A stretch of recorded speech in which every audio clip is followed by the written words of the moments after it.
மனிதர்கள் ஒரு கட்டத்தில் ஆணவத்தால், அகங்காரத்தால் தன்னை மிஞ்ச ஆள் இல்லை என்கின்ற ஒரு வைராக்கியத்தை, கௌரவத்தை, கர்வத்தை வைத்துக் கொண்டு என்ன பேசுவார்கள் தெரியுமா? எப்படி ஒரு கர்வம் இருக்கும் தெரியுமா? வரட்டு கர்வம். எந்த மாதிரினா, நான் ஒருவனை அழிக்க நினைத்தால் அவன் அழிஞ்சிருவான், அப்படிப்பட்ட ஒரு எண்ணம் இருக்கும். நான் ஒருவனுக்கு கொடுக்க நினைத்தால் அவன் பெரிய ஆள் ஆயிருவான், நான் ஒருவனை தடுக்க நினைத்தால் அவன் ஓட்டாண்டி ஆயிருவான். இந்த மாதிரியான ஆணவ போக்கு பணக்காரர்களில் சிலர், பெருமை அடிப்பவர்கள் சிலருக்கு இருக்கும். ஆனால் அல்லாஹ் கொடுக்க விருப்பதை எவனாலும் தடுக்க முடியாது. அல்லாஹ் தடுக்க நினைப்பதை எவனாலும் கொடுக்க முடியாது.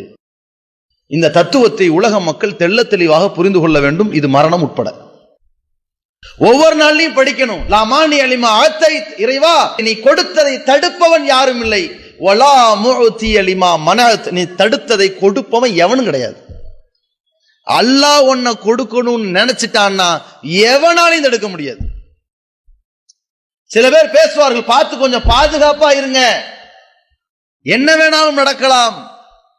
அல்லாஹ் ஒரு பாதுகாவலை கொடுக்க நினைத்து விட்டால் எவனாலும் ஒன்றும் செய்ய முடியாது. நேரத்திலே அல்லாஹ் ஒரு அழிவை கொடுக்க நாடிவிட்டால், மரணத்தை கொடுக்க நாடிவிட்டால் எவனாலும் தடுக்க முடியாது.